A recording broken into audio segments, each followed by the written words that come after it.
What's going on, everybody? Welcome to the Farzy Show. My name is Mark Farzetta, coming to you live from the Steven Singer Studios.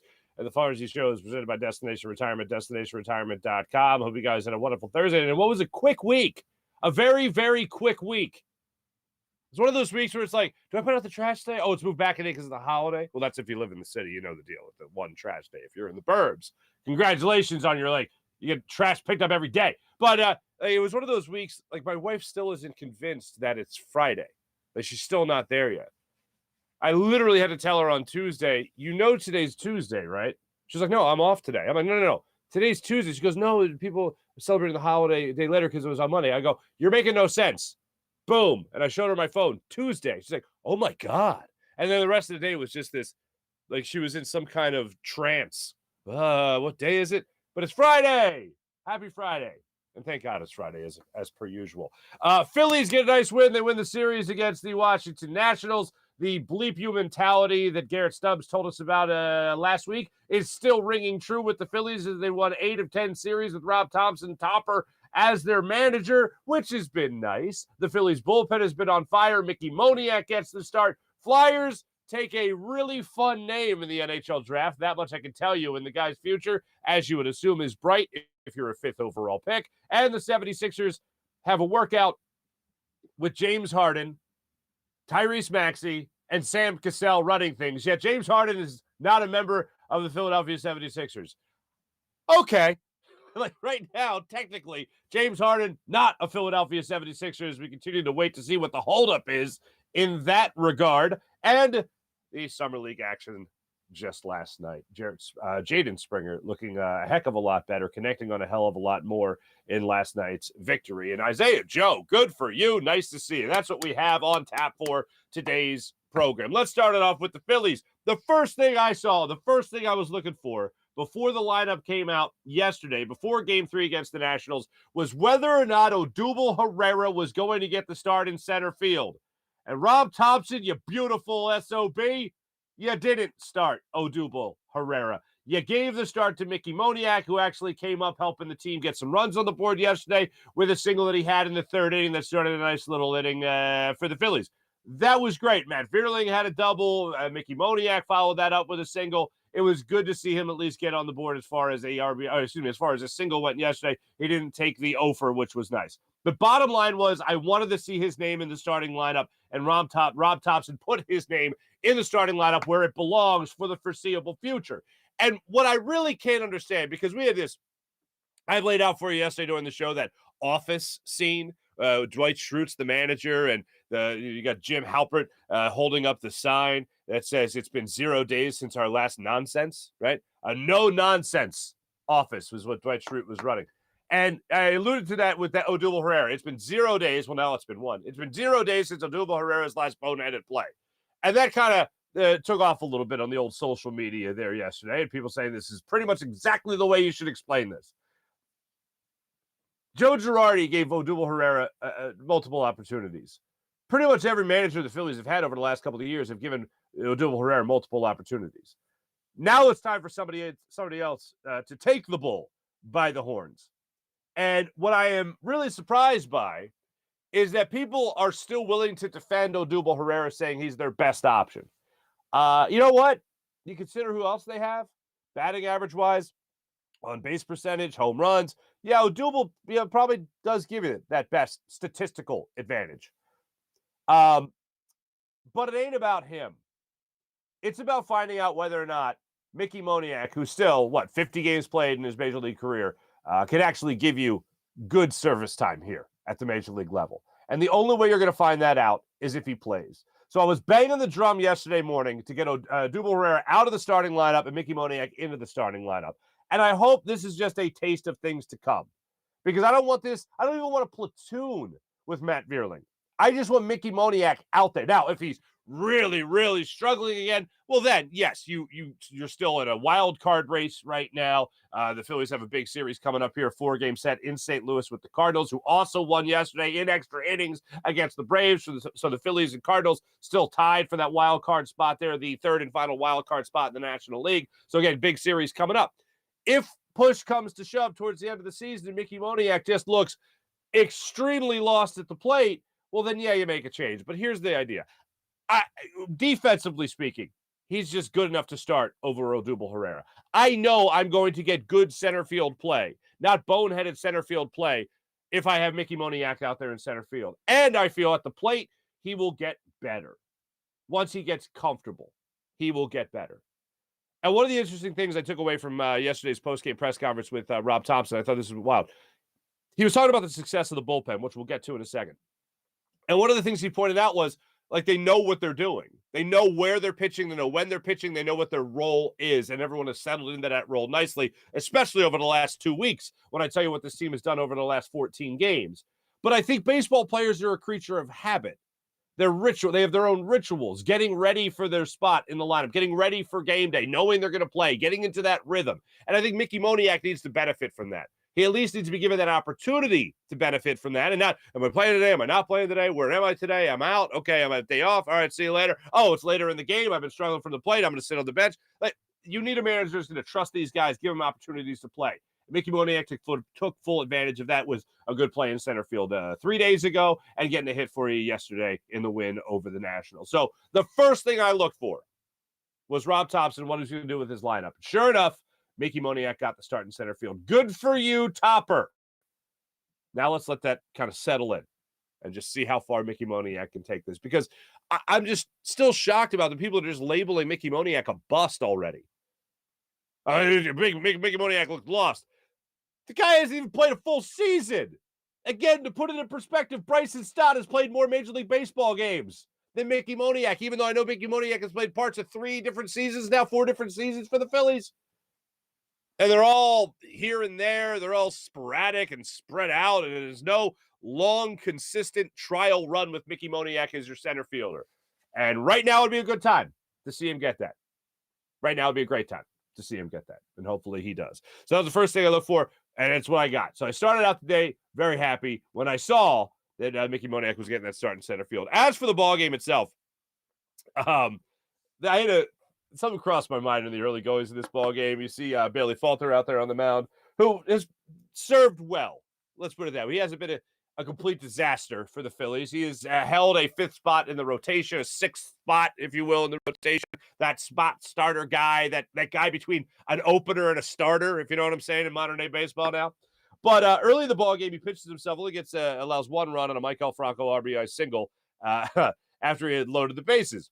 So he just sweating it out in that first inning a little bit. He certainly made it interesting. Then it's 2-0 all of a sudden. And I'm thinking to myself, yeah, Phillies, I double dog dare you to lose this series.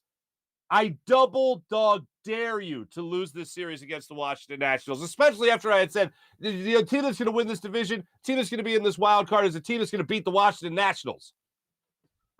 And I'm like, go ahead. Down 2-0 to the Nats? Yeah, I triple dog dare you to lose this series. Phillies put 2 runners on in the first inning. Kyle Schwarber worked a walk. Rhys Hoskins hit a double. Runners are at second and third. Nobody out. Nick Castellanos, strikeout. Darick Hall, strikeout. JT Realmuto grounds out to end the threat. And I'm like, okay, they're down 1-0. And that's how they're going to play it. Okay, all right, that's fine. I was on edge in this. I think I wanted to have the confidence. Of course, they're not going to lose to the Nationals. And then that third inning happened. And in that third inning, Darick Hall had the RBI double to straightaway center field. Just missed a home run. That would have been beautiful. Phillies then get another run on JT Realmuto's sacrifice fly. Didi Gregorius missed a home run for himself by about 2 feet on a weird play by Soto where the ball bounced to the right of his mitt off the wall. And Didi Gregorius was able to get a triple. I heard the away announcers, I heard the Nationals announcers talk about how Didi Gregorius was admiring his shot too much. I don't think he would have scored on the play. I don't think it would have been an inside the park home run. The guy got a triple. He was sliding in to third on the play, so he still got a triple out of it. But Didi Gregorius, it was nice to see him contribute as well. And then in the 4th inning is when you saw Vierling get the double, Moniak single. Schwarber brought in Vierling on an RBI ground out as well to make it 4-2. And then Jose Alvarado struck out the side in the 7th inning. Hall came up with his 4th home run of the season in the 7th, and then Dominguez closed it out for the save. That was pretty nice. All throughout yesterday, it was just a nice Phillies day. the first 2 innings of the game had me, okay, yeah, I double dog dare you to lose this. I double dog dare you. But what has really been incredible is this Phillies bullpen. Like, Darick Hall has been a joy, and he's certainly been a sight for sore eyes, with Castellanos continuously struggling and thinking that he's going to break out of it, and he just doesn't. Thinking the power is going to come, and it just hasn't yet. 1 home run in the last month plus is still pretty bad for Nick Castellanos. But Darick Hall having 4 home runs at the major league level, that's pretty impressive. And seeing him be able to hit the ball, the fastball so well at the major league level, be able to hit a couple of balls to dead center field as well, shows you that he's got great timing as well. So for me, I'm just loving what I'm seeing. He's definitely a sight for sore eyes. But other than that, this Phillies bullpen has been incredible this season. And Sir Anthony Dominguez got the save, but I thought the star of the show, if you will, yesterday was Jose Alvarado. Because in a tight ball game, he comes in, he sits down Soto, Cruz, and Bell in the 7th inning of yesterday's game. All strikeouts. Since Jose Alvarado has been recalled from the minors, they sent him down, brought him back, he has been incredible.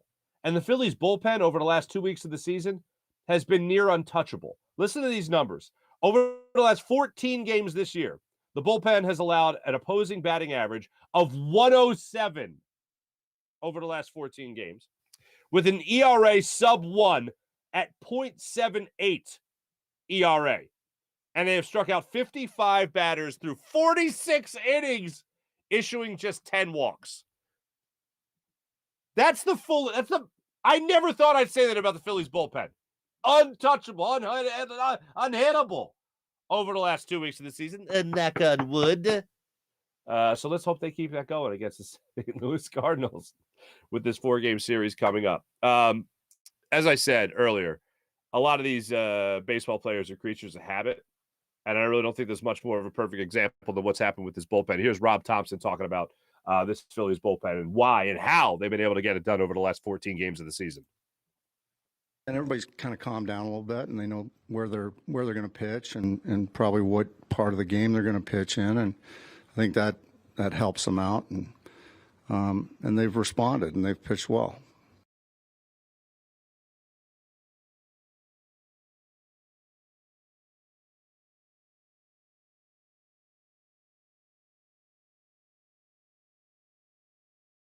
Technical difficulty. A little technical difficulty. Am I back? I'm back. 107 batting average. It's pretty damn good. And Corey Knebel has done a good job as a setup man, 7th inning, 6th inning guy, coming to the 8th inning.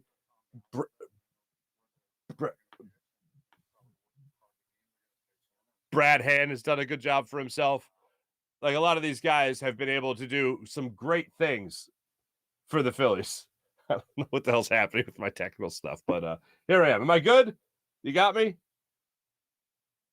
Things are going crazy. Anyway, for the people on the live show, this is where things are going to get. And everybody's kind of calmed down a little bit, and they know where they're. Everybody's kind of calmed down a little bit, and they know where they're going to pitch and probably what part of the game they're going to pitch in, and I think that helps them out, and they've responded and they've pitched well. Live shows are fun. I'm going to try to do whatever it is I can do as things are just going out of control. All right, PJ, can you hear me, buddy? Is the camera flickering a little bit there? I don't know why that's happening, but that's annoying as hell. You know what it is? It's the Phillies bullpen. And I blame the Phillies bullpen because they have thrown off the universe. And now they're messing with my technical issues here. Yeah, April, I'm pressing buttons again. This is great. Maybe it was the knocking on wood. Maybe when I was knocking on wood. Jiminy Christmas. Oh, this is a good we're all having fun. We're all having fun here. You know, I was doing an interview with Jayden Hall recently, yesterday, for yesterday's program. And I had the same type of issue. Is Jim going to come in here soon? Is Jim making his way in? I don't know what the hell's happening. This is very fun. Tyvita. Okay, good. The glitching wasn't just me. Jim, I'm trying to take you out, buddy, and it's not working. Jim, you look great, though. Say hi to just.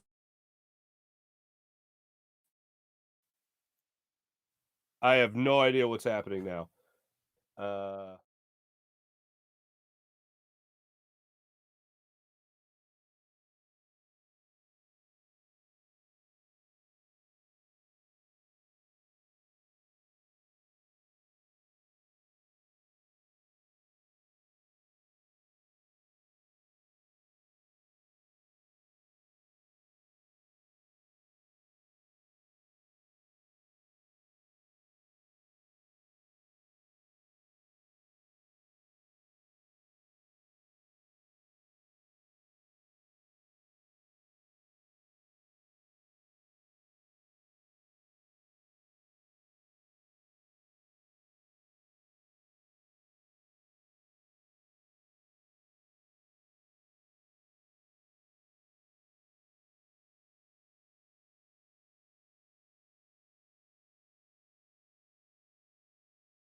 So, hey, good to see you again.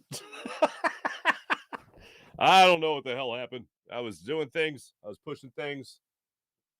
Hey! Now I see me on the monitor. As I was saying before I was so rudely interrupted by technology. Stupid technology. Phillies bullpen's been pretty amazing. Thanks to everybody in the chat for sticking with us. I appreciate that. For the people on the podcast later on today, just had a huge technical difficulty, and I'd like to acknowledge it. You know why? And I'll tell you why. Very simple. If I hold teams and players accountable, I should hold myself accountable. So I'm going to tell you, technical difficulties. I think I need some new things. I need to buy some new equipment or something like that. Anyway, I think I just won't knock on wood anymore because I think that's what threw the camera off somehow. But yeah, Phillies bullpen is pretty insane. That's I never thought I'd say that, but here we are. Well, not since the days of Brad Lidge and the whole Lidge bridge to Lidge back in the day. But yeah, Phillies got this big series coming up. And as Jim Salisbury pointed out yesterday on NBC Sports Philadelphia, the Phillies have to do some jockeying when they go to Toronto for the same reasons that Matisse Thybulle couldn't be in the starting five in the Toronto Raptors series of the playoffs last year. Canada, they got some rules about the vaccination. They got some policies. They got some laws in place. And the Phillies are going to have to juggle their rotation as well as maybe some other position players being available or not because of vaccination status. So let's open up that can of worms again. That's fun. Anyway, so we'll see what happens in the next 4 games when the Phillies travel to Toronto and they take on the Toronto Blue Jays. Yesterday, the 76ers played a summer league basketball game, which is nice. And one of the things that they got into yesterday, the Sixers, for their summer league game was Jayden Springer. Now, as I said, I've been watching him closely, and I've been going really through the summer league games and paying attention to the two that he's played in. He didn't play in the middle one, and I felt like we were gypped a little bit, a little bit in the first game, just because I was looking to see him really take a big step forward as far as his offensive game went. We know that defensively speaking, he's a very aggressive player. He's got great hands, he's got great quickness, great strength for someone who's 6'2", and he's a shooting guard. But defensively, we know what we're getting from him. Offensively, he still has a lot to be desired in his offensive game. I thought in game one he was aggressive. I thought he forced things. I thought he was trying to not show off and make it seem like it was in bad light, but just show that, hey, look, I've been working on my game. I can do these new things now, and I want to show everyone what I can do. This was the game where things, I think, fell more into place for him. Maybe because in the second half of game one, he was a much better basketball player. He was a much more disciplined basketball player. He was much better offensively speaking. He was still being aggressive, but he was being smart. He wasn't forcing things because you could be aggressive without forcing the issue. And I thought in the first half of game one, he certainly forced the issue. In this game, he was a lot more controlled yesterday against the Oklahoma City Thunder. He was still aggressive. He made great plays to the basket. He got N1s and went to the line. He converted in those situations. And he also crashed the boards. Well, those were all great things that I wanted to see from Jayden Springer coming into Summer League, and he was able to do that in yesterday's win. The other guy that I thought jumped out and actually showed you a lot other than Paul Reed was Isaiah Joe, including hitting the game winner with 24 seconds left. It was pretty wild to see all that come to fruition for him yesterday. So great signs all around from Jayden Springer in yesterday's game. Great signs from Isaiah Joe and seeing what he was able to do, and Paul Reed. But it didn't go up against Chet. I wanted to see him take on Chet, and it just wasn't happening. Nobody was having it. No guff, Chet. Anyway. I'm still having a couple issues here. You still got me there, PJ? What the hell's... Hey, you know, it's not my day, I guess. Not my day. Let me just see how that goes. God bless you guys in the chat for hanging with us, really. What was probably the lead story for a lot of people today is the workout video that was posted to James Harden's TikTok account. And in the video, despite James Harden not having a deal with the 76ers, still working on that deal, I believe he's in Houston, and he's working out with Tyrese Maxey, which is fine. Players work out together all the time in the offseason that aren't on the same team or on the same team, or free agents, whatever it might be. But the thing that makes it interesting is that Sam Cassell, Sixers assistant coach, is running the workout. And he's running it kind of tough, too. He's trying to set up a drill for Maxey and Harden, and they're deciding who shoots first and all that stuff. And Harden, I believe, has to go second. And according to, I think it was Sam Cassell who says in the video, when James Harden goes, why do I have to go second? And Sam Cassell goes, because you missed, mother bleep. And like, yeah, all right. That's some fun, tough coaching in the offseason. Everybody needs a little bit of that. But put it this way. Any conspiracy theory about James Harden not re-signing with the 76ers, I think, goes out the window. If the guy is training with a 76er in Maxey and with an assistant coach from the 76ers. So that makes you feel a little bit better. And then on top of it all, you want to talk about James Harden not working hard, James Harden coming into the season out of shape. Look, I know that we're all traumatized by Ben Simmons' workout videos. His off-season workout video. Get that grind. Go after it. Keep on working. And then seeing him shoot threes in these practice videos and then never using it in an actual NBA game. We're all a little traumatized by that. We all take a step back. We all proceed with caution. Whatever that. But a couple of things I think you can take away. One is they're working out. And nowadays, if it's not on Instagram, if it's not on TikTok, if it's not on social media in general, did it even happen? Right? Pictures or it didn't happen. Like, I don't need to know that Tyrese Maxey. I don't need social media to know that Tyrese Maxey's working his ass off in the offseason. Like, I've heard enough about the kid. I've read enough about the kid. I've watched the kid enough. Talked to people that cover him, obviously, at a closer basis than I do. And I don't need to know that. Doc Rivers talking about how the day after the season ended, Tyrese Maxey wants to talk about offseason schedule and workouts and programs. And Doc Rivers is like, yeah, how about you take some time off? Get away from the game. Let the body rest for a minute. And Maxey just wants to work. So it's good. Yeah, you see him out there shooting the threes. And all. It's great. He's working out. Great. Oh, my God, an athlete practicing. What?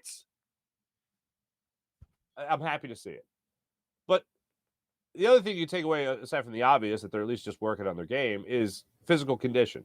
And if you're an athlete like James Harden and your physical condition has been in question time after time after time, especially since your heyday with the Houston Rockets, then I want to see that you're at least out there on the court. Yeah, I don't care if a player's living his life and he's going to some party in the Hamptons. Good for him.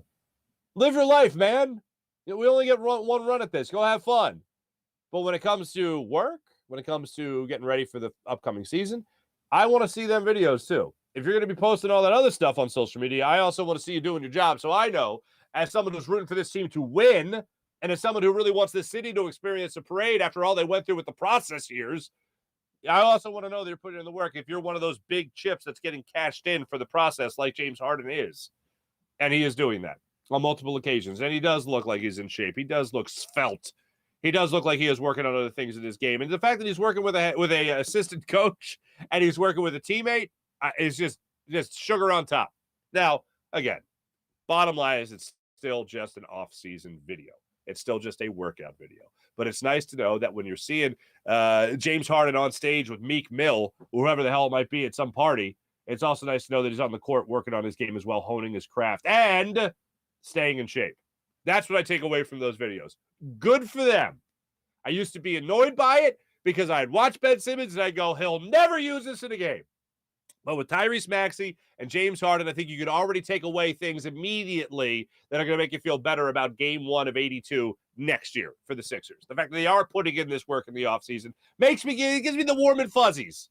So that's good. Plus, Sam Cassell seems hilarious. And every time I talk about Sam Cassell, I feel like I really need to take back everything I ever said about Sam Cassell in the early 2000s when he was a member of the Milwaukee Bucks and lost to the Sixers. Still, feel bad about that.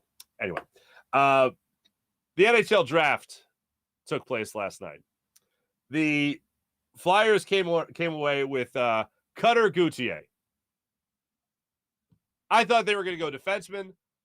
I don't watch too many developmental leagues for the NHL, the USA National Develop Team under 18. But here's what I just don't understand about the NHL draft in general. You draft a guy at 18. And it's like, all right, they drafted him. And now he's going to college. It's like, well, what are we doing here?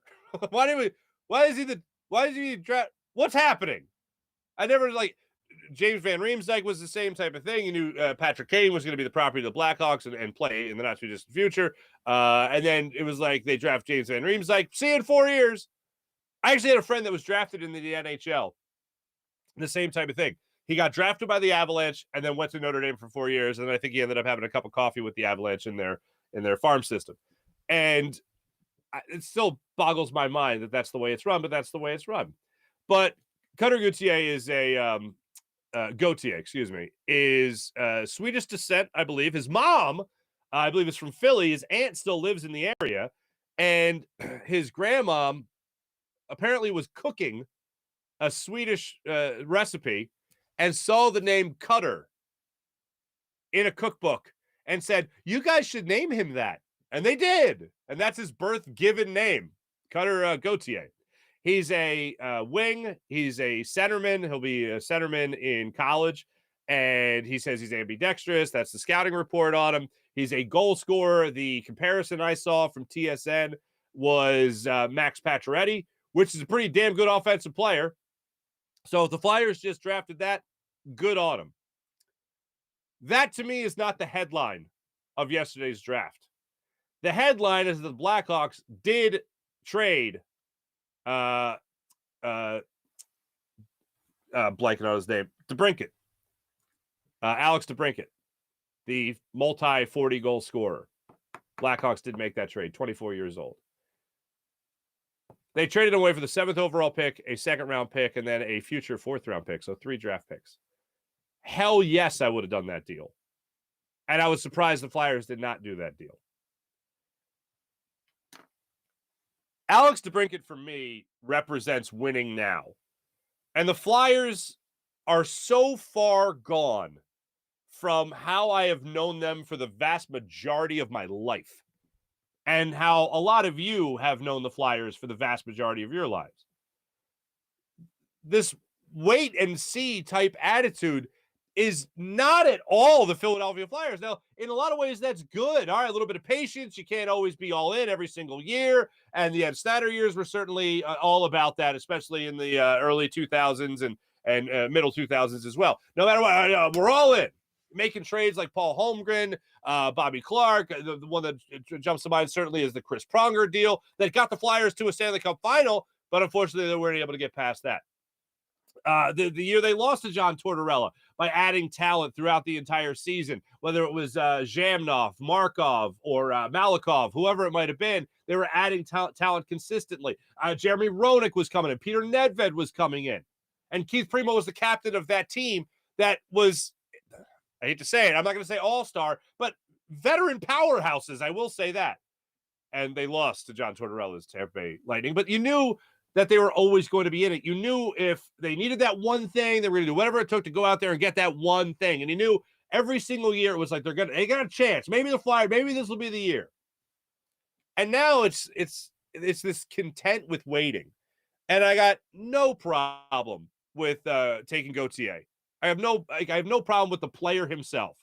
And from everything I've read up on him over the last 34 goals last year, and a very versatile player, plays both ends of the ice, like all that stuff.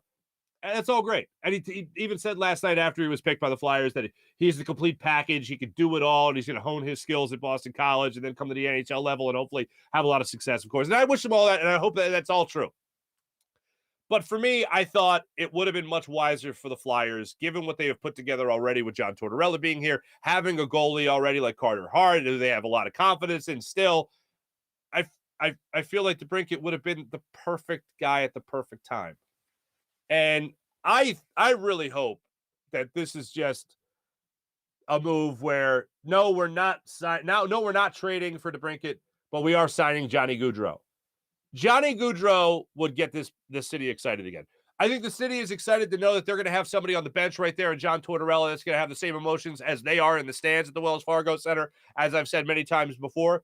But if you go sign Johnny Gaudreau, that at least lets you know that there is something about the Flyers that is going to help them win now. There is something in their mind saying, waiting 4 years for a 5th overall draft pick to make his NHL debut, if not more than 4 years, is he going to cut it in this city right now? Because this city is starved for good Flyers hockey again.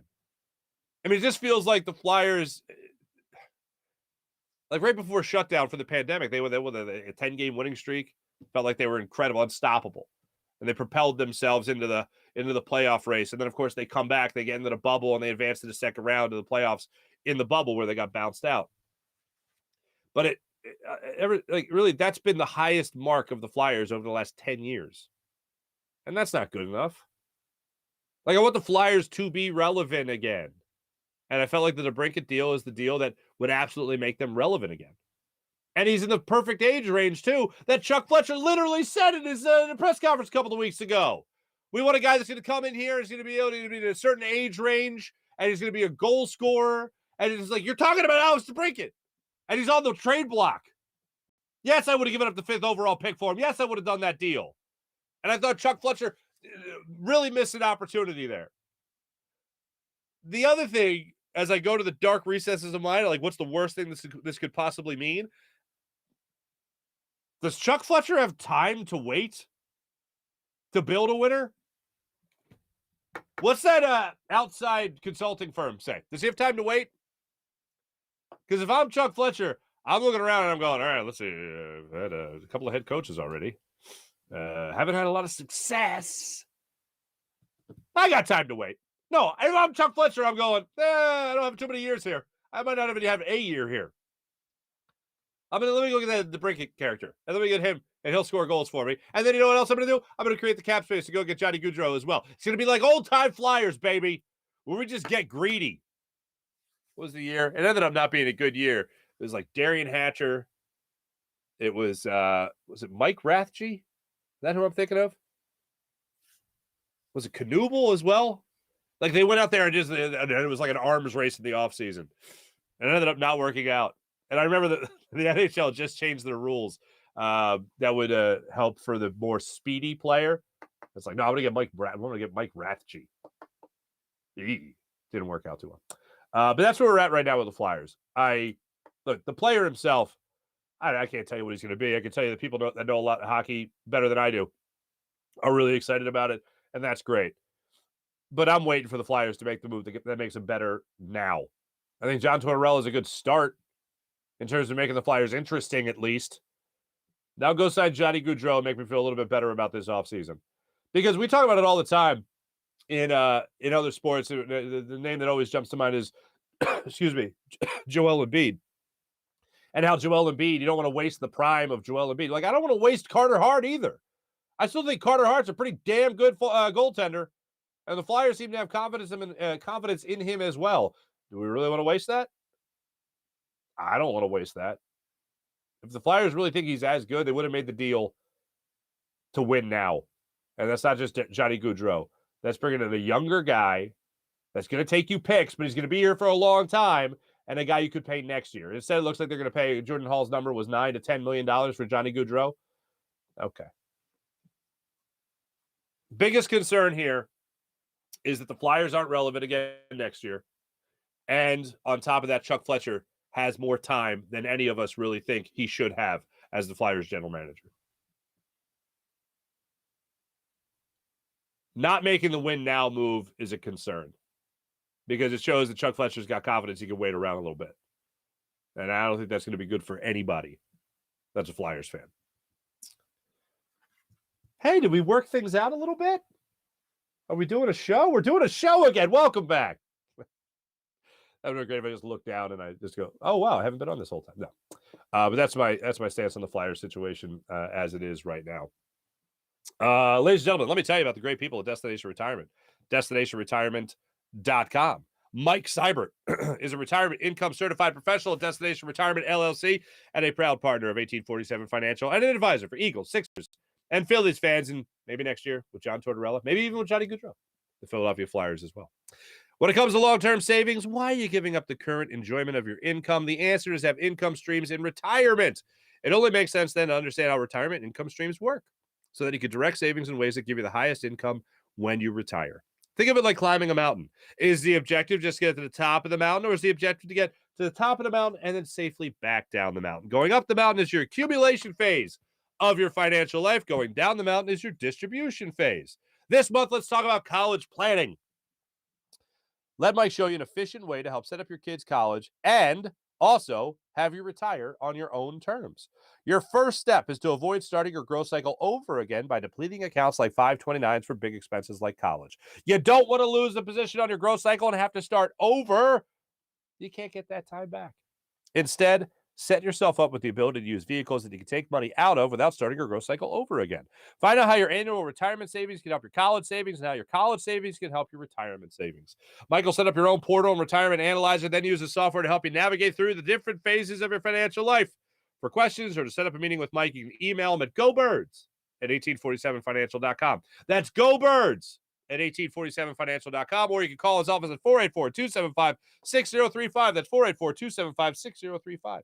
You can also visit his website at destinationretirement.com. And as always, go Birds and let's go Phillies. Let me tell you about Steven Singer of Steven Singer Jewelers. One place, one price, the perfect price every day at Steven Singer Jewelers. Now, what's the perfect price? You know, sometimes when you go buy something expensive, you have to haggle and negotiate and try to get the person to come down on that number. Well, Steven says, forget about that pressure. Forget about that negotiating. Forget about that haggling. Just come in and know you're going to get taken care of every single day with the perfect price at Steven Singer Jewelers. While other people are marking things way up just to mark it down a couple of bucks, make it feel like you won, guess what? You really lost. Because not only did you not get a high-quality diamond like Steven Singer provides, you also got gouged. They still win. But at Steven Singer, everything's set at the perfect price every day. So when you walk in, it's not about a coupon or a promo code or a sale that you just missed because it was last week. The sale's every day with the perfect price at Steven Singer Jewelers.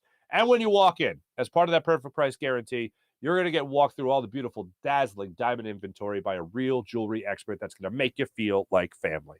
So when it comes to all your jewelry purchases, do what I do. Trust the man at the other corner of 8th and Walnut, the man that Philadelphia has trusted for over 40 years. 40 years in the love business. That's Steven Singer Jewelers. Steven Singer Jewelers, one place, one price, online at IHateStevenSinger.com. We have a lot to cover today, so I didn't go guest. I went me and technical. I went me and technical difficulties. That's what I did. But we do have a guest. They're brought to you by Rothman Orthopedics. When you have an orthopedic issue, you need a physician who eats, sleeps, and breathes orthopedics. You need an exceptionally specialized Rothman Orthopedics physician. They not only specialize in orthopedics, but each of their physicians only focuses in on one area of the body, which means you can have the confidence to get past the pain and be what you were. Learn more at RothmanOrtho.com. That's RothmanOrtho.com. Rothman Orthopedics, the official orthopedic partner of your Phillies, Eagles, and Sixers. Check out RothmanOrtho.com. How about the people of the Versus Game app? Download the Versus Game app to your phone right now and let the games begin. Follow at Farzy Show and always participate in our questions. Our question this week, Jayden Springer. Will he be the leading points per game guy through Sunday night for the Philadelphia 76ers during Summer League? Yes or no? Right now, and not looking too good. He's got B-Ball Paul up there. He's got Isaiah Joe, and then it's Jayden Springer. So maybe a little bit of a run. Maybe a little run for Jayden Springer. And he'll take over. We'll see how that goes. But download the Versus Game app to your phone right now and start answering our questions. Always binary, always this or that, always yes or no. Versus Game app. Have yourself a good time.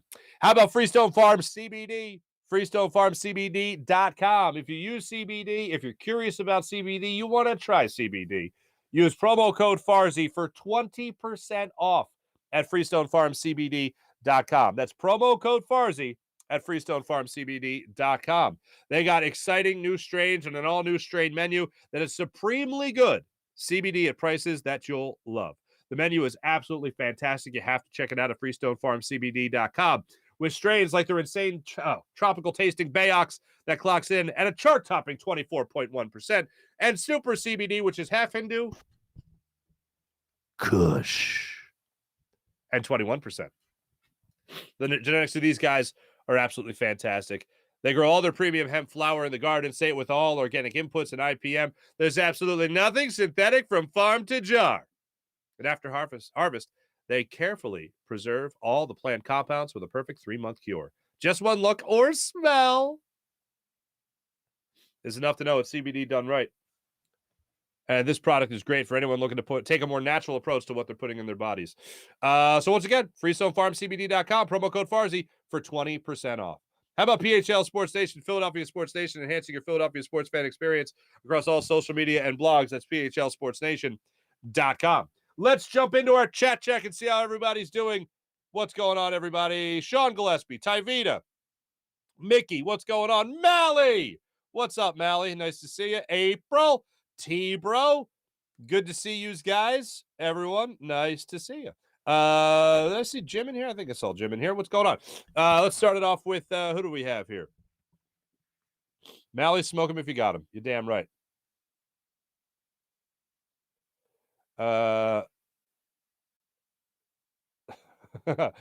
Tyvita, I'm not liking It's Not My Falter. Well played. He's been serviceable. Like, that's the thing. He's been serviceable.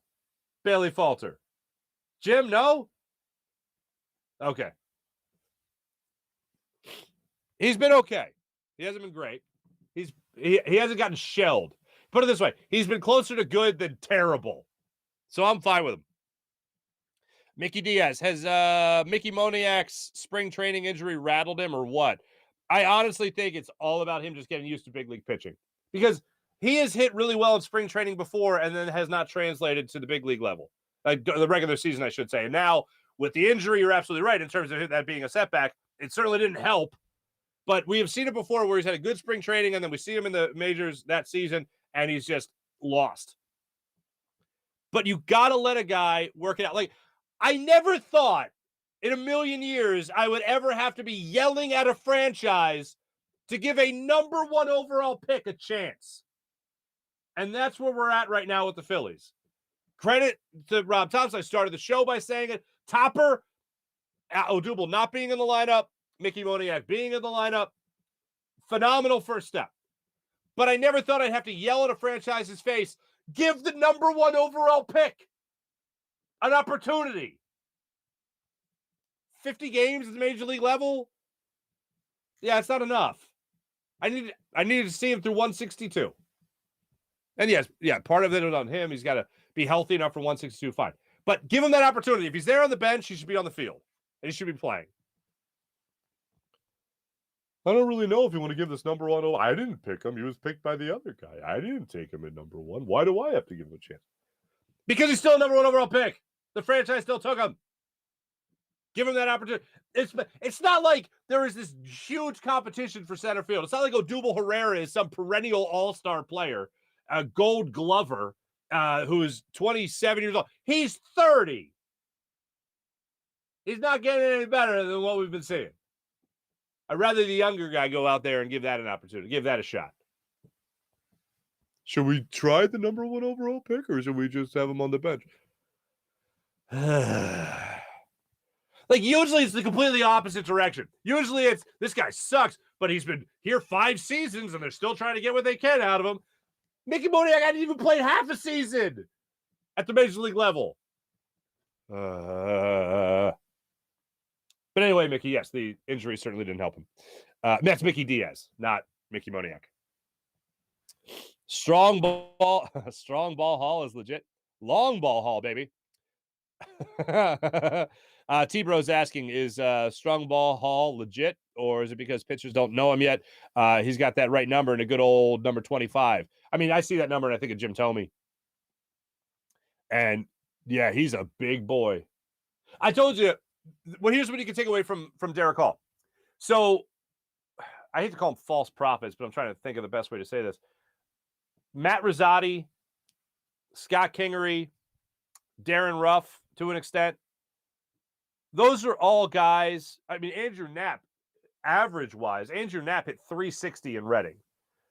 Ruff hit the 38 home runs at Reading. Matt Rosati had like a 26 home run season, I want to say, in Reading, and then couldn't do it at the major league level. That was about 10 years ago.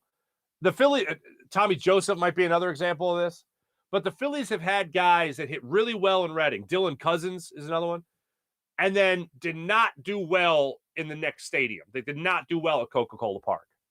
Darren Ruff hit 38 home runs, and then was in the majors for a minute, and then went back down to the minors, and then it took him another I think over 20 home runs. I think he hit 18 home runs at Lehigh Valley. So I always watch to see if guys can do it again in another stadium. The fact that Darick Hall hit 20 home runs in Reading and then hit another 20 home runs at Lehigh Valley, I think the following year, that is this past year, or this year, I should say, at the minor league level, is a great sign that it wasn't just the stadium. It wasn't just the fact that First Energy Stadium, I don't know what it's called in Reading now, in Baseball Town, it's not just the ballpark. So the fact that he was able to do it again at Coca-Cola Park in Lehigh Valley is a great sign. So when he got the call up, I was very encouraged that he did it in back-to-back years at both ballparks. And then you see him swing that bat. And man, Darick Hall swings violently.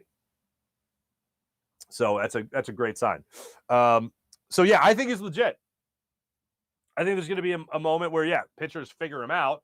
But, man, if he is looking fastball and gets that fastball, like what was it yesterday or 2 days ago, he struck out on a ball right down the middle of the plate because he was taking curveball, and he was just like, well, nope, wrong, and then he just walked away. If he tees up that fastball, that ball is going to travel a great distance. And he's definitely a pull hitter. That's why I was so excited, as I pointed out earlier, when I saw that he's had 2 doubles to center field off the center field wall. It's great that he's got that timing down as well. So I absolutely love that. Mickey, to be able to come into the league and rake the way he has, yeah, he's legit. However, it would be unrealistic to expect the same level of production, though. Yeah, I'm going to keep going. Keep going till you don't. Keep doing it till you can't. Tyvita, heard the house. What? Oh, I heard House Jr. pick that number. Yeah. 25. New 25 in the building. April, Mark must be pressing buttons again. It's Sean Gillespie. Too much Hindu Kush. There you go. Mickey, right after somebody brought up the word curse, Farzy show goes glitchy. I know, right?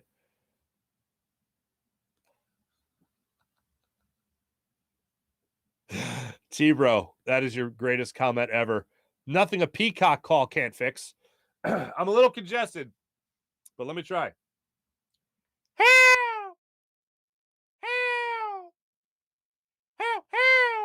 You're welcome, T-Bro. Welcome. For the person that listens to me with their cat in the room, please hit me up in the comments and let me know what the cat's reaction was to the peacock call. And then immediately after the show, Google peacock call and know how dead on my impression is. It's pretty good. Anyway, the 25 curse, the young giant. Good morning. Good morning, Sean. April, technology is fun. Nothing makes me feel like more of a boomer than when I can't figure it out. And I'm the most boomer, technically millennial ever. That's fun. Now the chat explodes with laughter. I love it. Yeah, Mickey. Hey, as long as you guys are having fun, that's what I'm here for. If you guys aren't enjoying it, I'm not doing it. I guess I shouldn't have mentioned the 25 curse. Yeah, Tyvita, I blame you. I blame you entirely.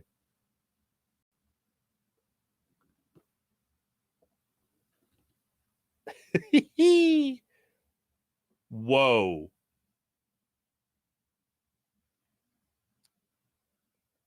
That's a reference.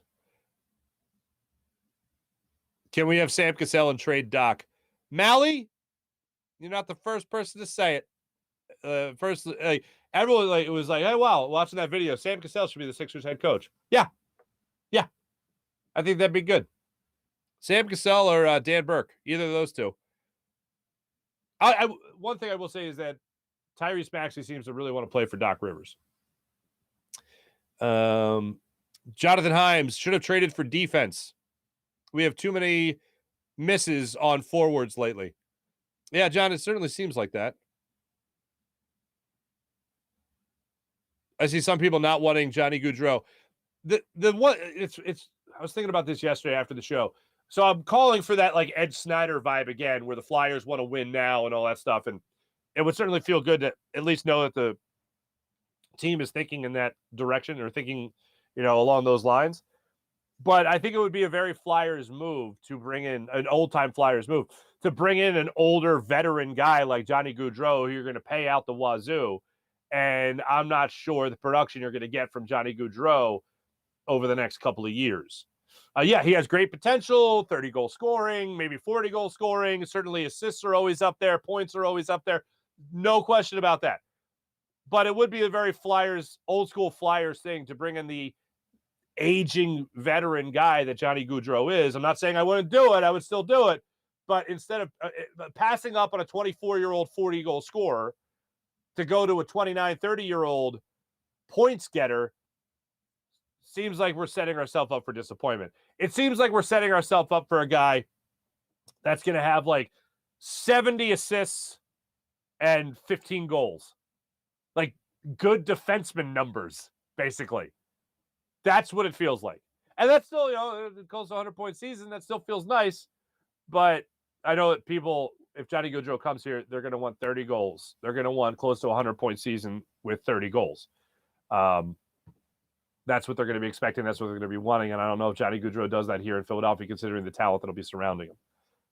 I'll cross my fingers for it that it's better than that, but that's what it seems like. That's where it seems like we're headed.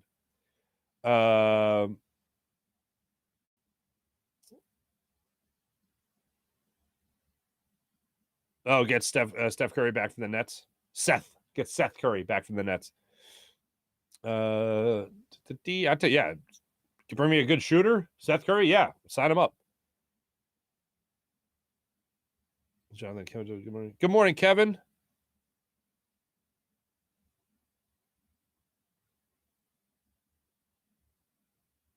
There you go, Jim Grassmeter.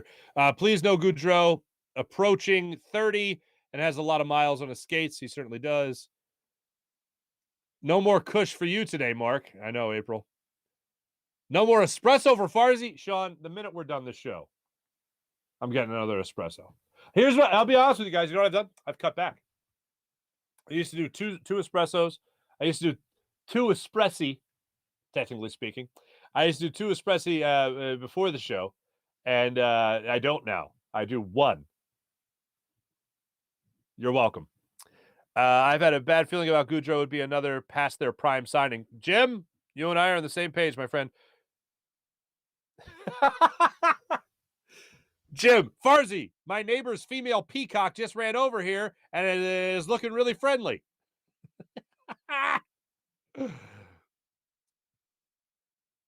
Oh, April says her cat did not care, but is waiting for a food bowl, or by waiting by the food bowl. Okay. Philly born and raised at 4 for 4. When Harper and Segura return, where does Hall play? Harper probably still can't play the field. Oh yeah. Well, I remember them saying with the elbow injury to Harper, I remember them saying that he might be healthy enough to play in the field by August or September. So I was thinking, if he's not doing anything over the next couple of months, except trying to rehab a thumb, maybe, then maybe he can come back and play the field. So I actually had an opposite. I had a different thought. Philly born and raised 4-4. I had a different thought than that. But I hope he can. I hope he can play the field. Because you would look at Darick Hall as possibly a guy that would be your DH as opposed to Harper. But here's one thing. I know you gave Nick Castellanos all that money. If Nick Castellanos is still slumping, I'm not giving him reps. I mean, it's a good thing that it's a lefty and righty, so maybe you could alternate them. But yeah, Darick Hall's got to play. Oh wow, Jim, I want this problem. PJ, I'm saying I want this. Like, please present to me the problem where it's late August. Bryce Harper's coming back. Darick Hall has 20 home runs at this point. He's hitting 275. His on-base percentage is like 350. Bring me that problem, please, where I have to decide who my designated hitter is going to be. I will root for that. Jim Grassmeter, I feel like the asking price for Debrincat was pretty high. 1, 2, and 3 for a guy who was a free agent at the end of the year. See, that's the thing. I think you also have a good feel. Like Ottawa, I think, has a good feel that they're going to be able to re-sign him. And I don't think any team is making that trade and giving up a 7th overall pick, let alone a 2nd and a future 3rd or 4th, was it? I don't think they're making that deal without having a pretty damn good idea that they're going to re-sign him. Like, that's a deal that you would make at the trade deadline to give up all that to at least have a chance to win, but know that you also have a chance to re-sign him. So I still think I think the Flyers should have traded for Debrincat. I think they should have traded the 5th pick, traded the 2nd, traded the 3rd, whatever they had to do, and get Debrincat here. I would rather that than the Johnny Gaudreau deal. That might happen. That may or may not happen. And that's nothing against Cutter Gauthier. That's not nothing against him. I hope he has a wonderful career, and I hope that when we see him at the NHL level in like 20 years, that he's great. But I think the Flyers, with John Tortorella as their head coach, with Carter Hart as their goalie that they supposedly have a lot of confidence in, I think they need to bring in a guy who's going to put the puck in the back of the net. So hopefully the Flyers do that. That's right. They don't have a 2nd-round pick, the Flyers. Thank you, Jim. But you can always go futures. Update: one of the cats ran away from the sound. The other sniffed the phone. April, I'm happy. That makes me happy. Tyvita, wait, someone's neighbor has a peacock? I don't think they actually have a peacock. The peacocks I knew growing up lived on my Uncle Andy's farm. One got eaten by a snake. That was a fun story my grandfather told me when I was 7. Anyway, thanks to everybody in the chat. You guys are wonderful as per usual. Thank you very much. Phillies, 8:15 start time today. I'm building in time to the show, by the way, just for the sake of our technical difficulties. Phillies Morning Rush brought to you by Sky Motorcars, SkyMotorcars.com. Zach Wheeler gets started for the Phillies against Adam Wainwright. Oh, that should be a real humdinger.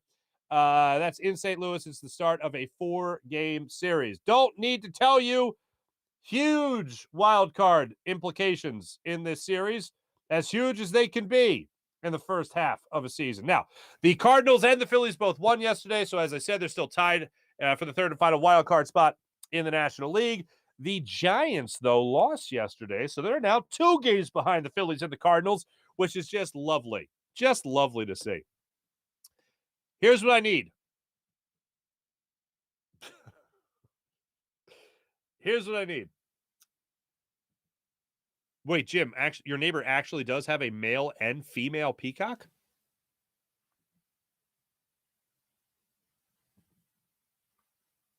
Jim, you don't have to tell me exactly where you live, but like, do you live in a rural area? Or do your neighbor just have a cage with a couple of peacocks peacocking around in there? That's something. That's really something. All right. What do peacocks do anyway? They shed feathers, and my grandmother would put them above all her picture frames. She'd like put them in the corner over a picture frame. The great grandmother I told you about yesterday, who worked in the castle in Slovakia, there was like a picture of her, and there was peacocks in the corner, peacock feathers in the corner. There's the very religious family. Any picture of Jesus had peacock feathers in the corner. It was like the Sacred Heart of Jesus photo for the Catholics. You know what I'm talking about. For the non-Catholics, it's not a picture that a 70-year-old wants to look at and go, yeah, more of that. It's like, what the hell? I didn't mean that. But there'd be pictures of Sacred Heart of Jesus, Sacred Heart of Mary, and there'd be peacock feathers in the corner of the picture, like just resting on the picture frame itself, between the frame and the wall. Just peacock feathers all over the place. They're great for decorations, and they look pretty. That's what peacocks do. But I never saw this. I never went over a friend's house and there was a sign like "Beware of peacock." Like I'd be like, this is a weird house. I don't know what goes on in there, but whatever it is, it's pretty weird. But yeah, that's what I got for you right there. Jim, small farm, chickens, roosters, goats, mini donkey. I'll be right over. And turkeys. April knows the deal with the religious photos, the Sacred Heart photos. Oh man. It's like,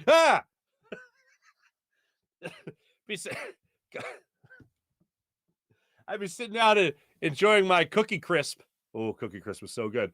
And there's just this really, like this, how dare you type of stare with peacocks from whatever religious figure just staring at me as I ate my Cocoa Crisp, or my Cookie Crisp, excuse me. And then peacocks in the corner of the picture, peacock feathers. It's a beautiful part of my childhood. I just want to enjoy my Cookie Crisp. I just want to enjoy my bowl of cookies and milk. Anyway, thank you, everybody. You guys are great. But Phillies and Cardinals tonight. Oh, pots and pans. Phillies and Cardinals tonight, 8:15 start time. Oh, God. I thought of you guys yesterday. Back in the day in the chat when you guys were talking about Cecily Tynan. This is part of the morning rush as well. So, hey, let's go Phillies tonight. Get a win. Get a game difference between you and the Cardinals tonight. Here's what I saw. So I like to watch the Action News, and I like to skim through it and all that stuff and just see what's going on. Here's what I got for you. Are you guys hummus people? I used to not eat hummus, but now I eat hummus. It's whatever. Great story. Anyway, there's apparently a chickpea shortage. So there's production of hummus is down 20%. And last night, Rick Williams was tossing it to, throwing it to the nice lady, Cecily Tynan. And Cecily Tynan goes, Rick Williams told a joke. I don't know. It wasn't, I didn't remember it. But Cecily Tynan told a joke, and she said,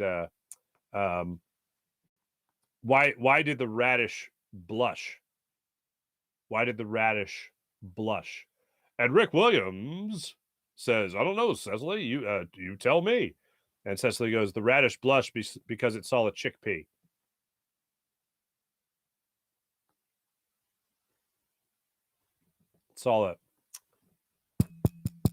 It saw a chickpea.